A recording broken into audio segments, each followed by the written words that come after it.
There's a story of two boys who want to go ice skating on a lake. So they started skating, and all of a sudden the ice cracked underneath one of the boys. And the boy fell through the ice and got swept underneath the ice. And his friend reached out trying to grab him, but he wasn't there in time.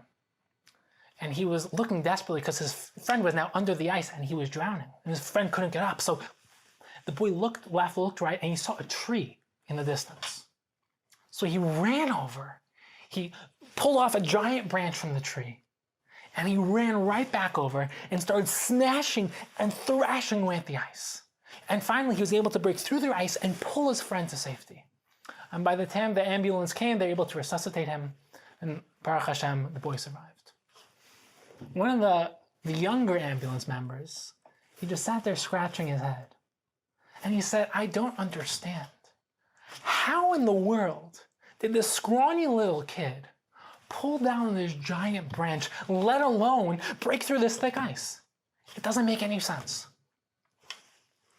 One of the older ambulance members sat there and he smiled and he said, I can tell you how he did it.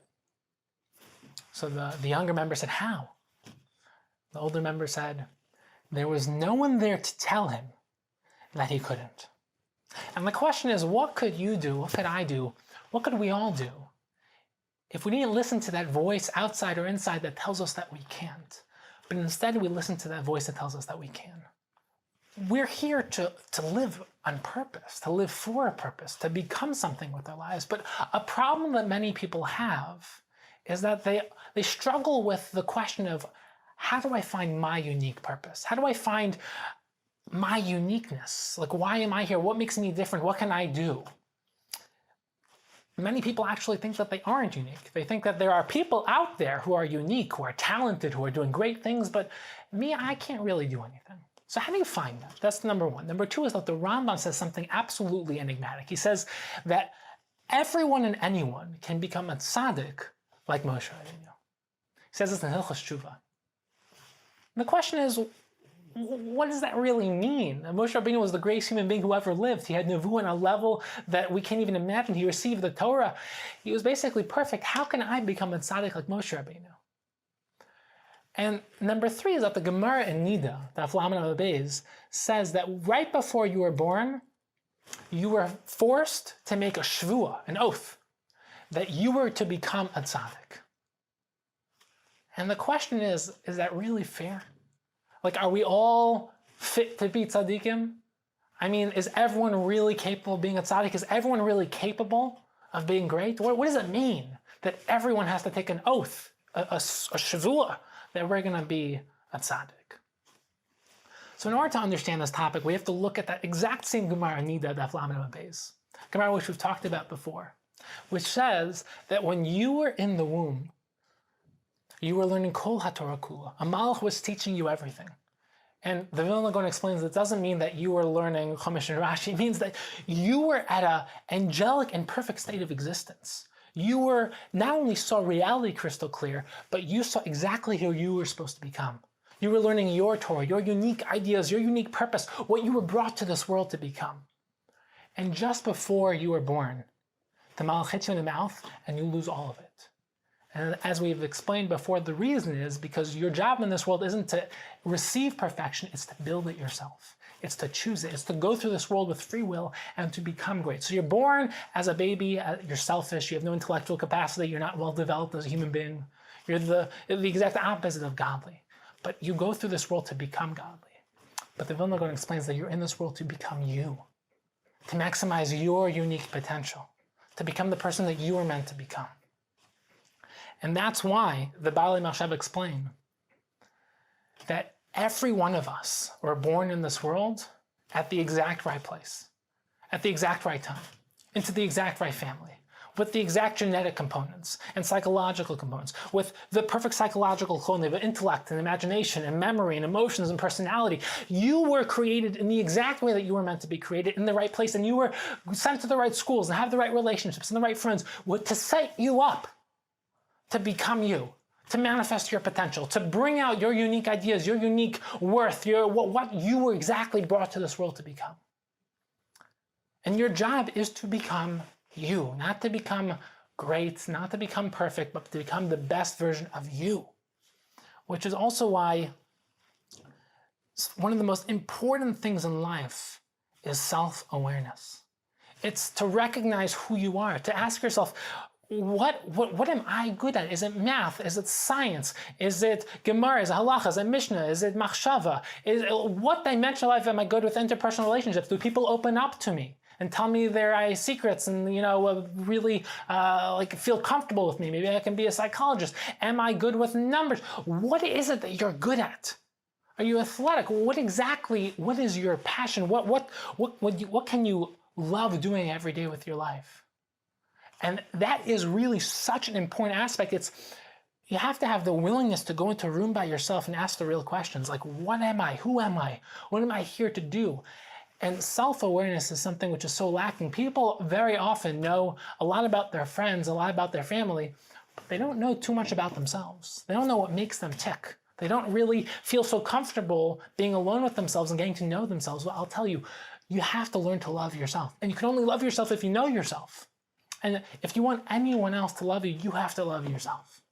You can't try to make people happy and try to make people fall in love with you.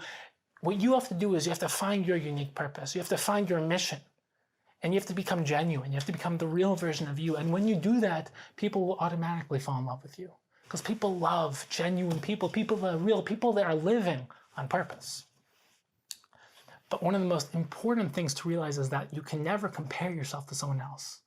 Jealousy doesn't make any sense. Every one of us are unique. As Einstein said, if you judge a fish based on its ability to climb a tree, then you'll call it dumb, you'll call it foolish, you'll call it incapable. But a fish isn't supposed to be climbing a tree, and you can't be comparing yourself to other people because you are different than everyone else. You were born with your unique purpose, and they were born with their unique purpose. So number one, that comparison jealousy makes no sense. Number two, we're not on different teams. There's no competition, there's no comparing. An ear wouldn't be jealous of a nose on the same body. They're part of the same body. If you recognize that we're all part of a single klal, a single self, and we're not trying to outdo one another and be better than one another, and that being better than other people will not give you more or a greater sense of self-worth, then you can start really becoming you. And that, when you start becoming the person you're meant to be becoming, when you start living on purpose and living your purpose and finding the reason why you were created, that gives you the ultimate happiness. That really does. And that's also how the Rambam, as explained by Rav Elchanan Wasserman in his Maimarim, that's what the Rambam means by tzaddik. What does it mean that everyone can become a tzaddik like Moshe Rabbeinu? It means that everyone can become their perfect self, like Moshe Rabbeinu became his perfect self. All of us have a different subjective definition of tzaddik. A tzaddik means becoming the best version of you. Before you were born, you were made to take a shvuah that you were to become a tzaddik. Not like Moshe Rabbeinu in terms of objectively what he did, but you're supposed to become the best version of you. That's what you had in the womb. That's the shvuah you were made to take. That's what the Rambam means by becoming a tzaddik.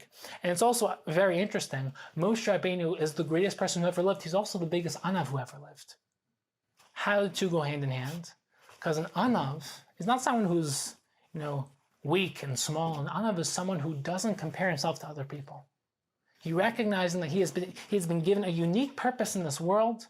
He is different than everyone else. Everyone has their unique purpose. And he doesn't look around and say, am I better than everyone else? But looks within and says, am I better than the person I was yesterday? That is a true anav. That is true greatness. That's becoming the best version of you. And that really is the key to continuing the process of greatness. Because if you constantly look around and say, am I better than other people? You'll either say, okay, I'm better than everyone, so I'll stop. Or you'll say, everyone's better than me, so I'll stop.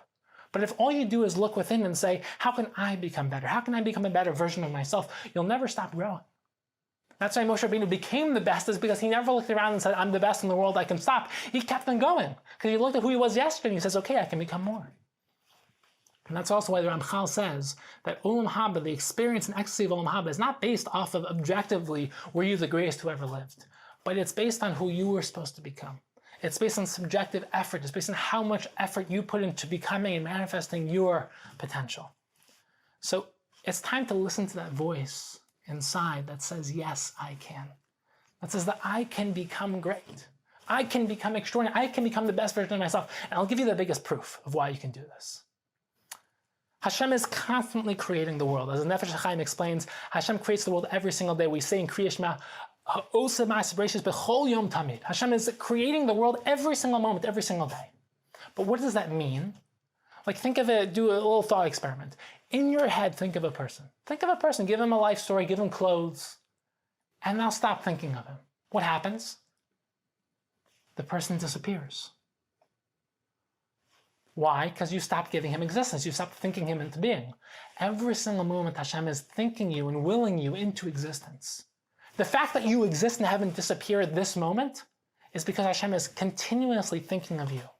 Hashem loves you. Every single morning we say in Moda'ani, Rabbi Emunasecha, great is your faith, Hashem, in me. That you continue to create me. Hashem created you today because you have a purpose. You have a reason to be here. You have something more to become, to contribute to the world, to contribute to Klal Yisrael. So listen to that voice inside that says, yes, I can. I can do extraordinary things with my life.